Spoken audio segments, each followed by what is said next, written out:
the same thing about Kobe. So Kobe, did the same thing every single morning, 4 o'clock in the morning. He'd go in and he did the same basics every single motherfucking day. I remember hearing about it. A guy was just like, oh, I thought he'd go in and be doing all this fancy stuff. No, he did the basics. He did the absolute basics every single day. And so a lot of times I tell people, sales is repetitive. You're going to say the same things a lot. You're going to hear me say the same things a lot because you say the same thing a lot whenever you're with a client. So that is an analogy that I heard that just echoes what you said. The other part of it for actual practicing is I had to go through 90 days of training in car sales. I would not recommend that long because you're also not making money during that time. And so if you want to practice, I would say practice on cold calling because you have a really big script. You're going to be talking to a lot of people. You can practice while doing it on real people. I would have an idea about how that conversation is going to go though up front. Don't just go in there and just like, yeah, do you want to sell your house? No? Okay, have a good day.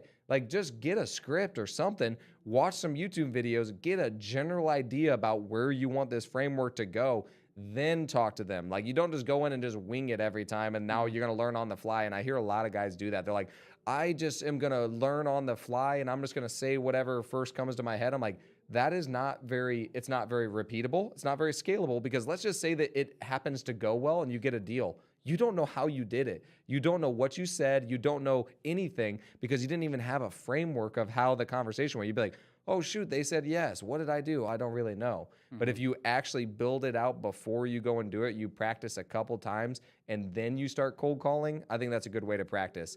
I would not just start paying for leads and then practicing on them because that's different. But if you're just cold calling people, I mean, it's not costing you anything and like you're not actually losing anything. Now there is money to be made there. So that's the coolest part is if you do it well, there's money there. But if not, you're learning the practice. And so it is kind of good to do it on cold leads, in my opinion. That's usually where I start people. Cold outreach, cold texting.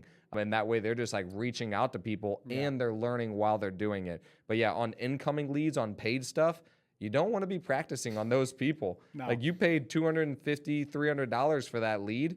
You don't really want to just like wing it on that one. So that's the difference. What I would say is if you're brand new, you need to start off doing the cold texting, cold calling, start practicing that way. You will have some practice on live people so you can see how the conversation is going to go.